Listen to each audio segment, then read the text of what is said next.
Washington, for 2 decades, Vladimir Putin has struck rivals as reckless, impulsive.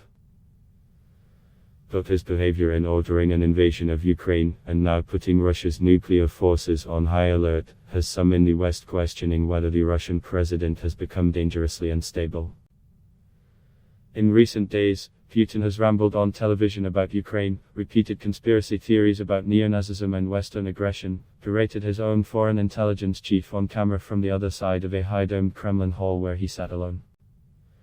Now, with the West sanctions threatening to cripple Russia's already hobbled economy, Putin has ordered the highest state of readiness for nuclear weapons, blaming the sanctions and what he called aggressive statements against our country.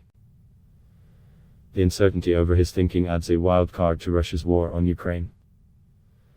Western officials must confront Putin as they also wonder whether he comprehends or cares about cataclysmic consequences, or perhaps is intentionally preying on the long-held suspicions about him. An aide to French President Emmanuel Macron, who spoke with Putin on Monday, said the Russian leader answered Macron, without showing irritation, in a very clinical and a very determined manner.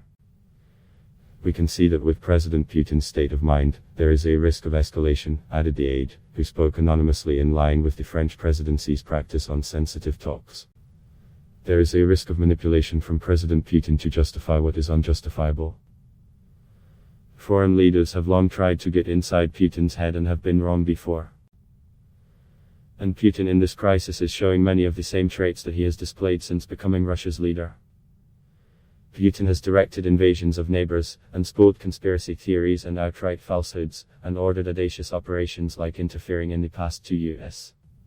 presidential elections.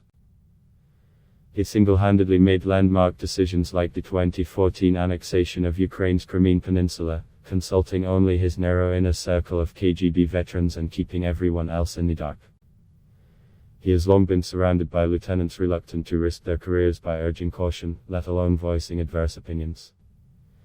He has also talked about nuclear war and once mused that such a conflict would end in Russians going to heaven as martyrs. Experts say Putin could be using the specter of nuclear conflict to fracture the growing support for Ukraine's defense and to force concessions. His latest comments also suggest the sanctions are working.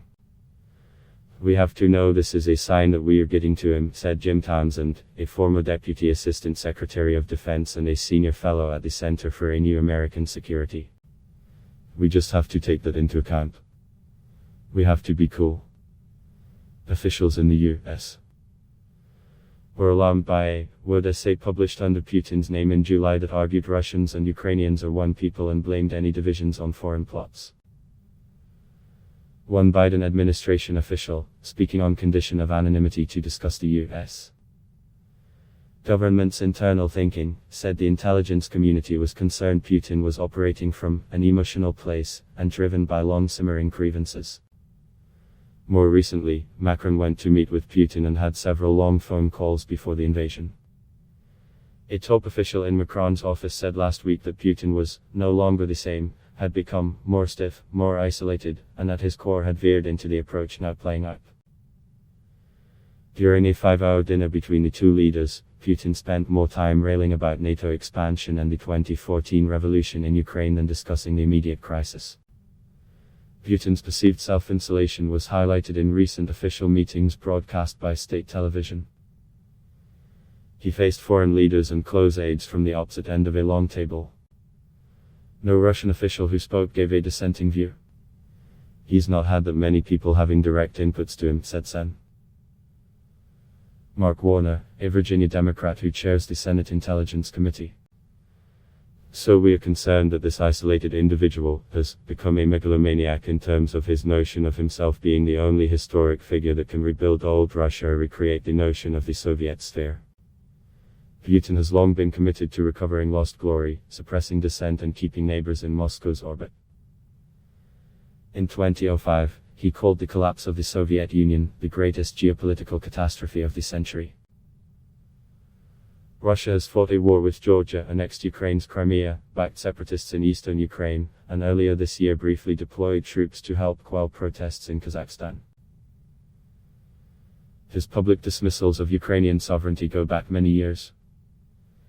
In 2008, he is reported to have told President George W. Bush, "You have to understand that Ukraine is not even a country." A year before that, he displayed his anger toward the US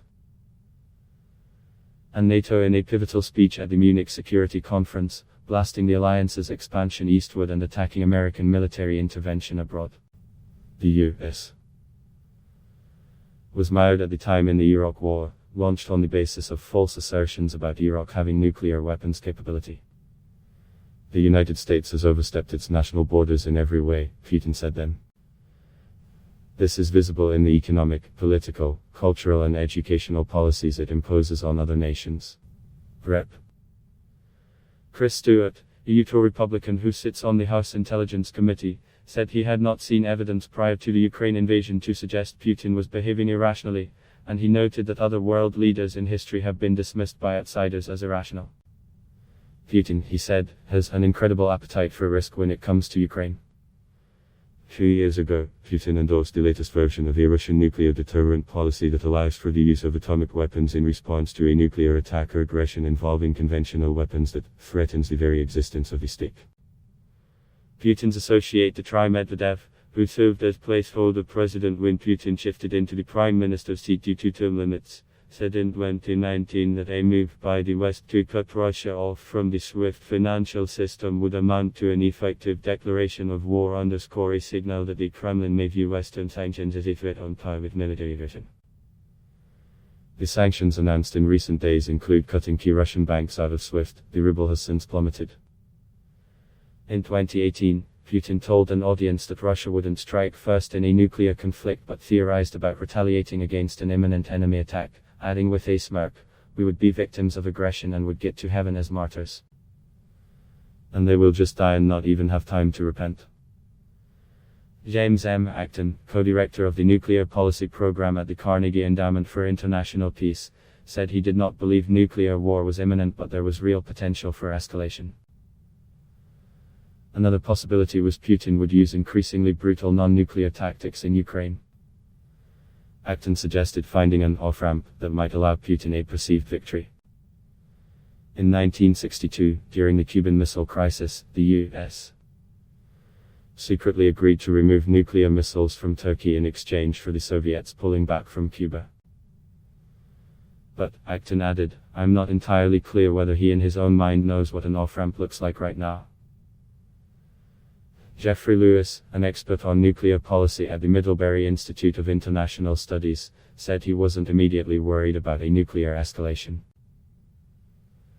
But one danger of sending public signals about nuclear weapons is that they can be difficult to interpret, Lewis said, just as the world is trying now to understand Putin's latest moves and intentions. Adblock test why.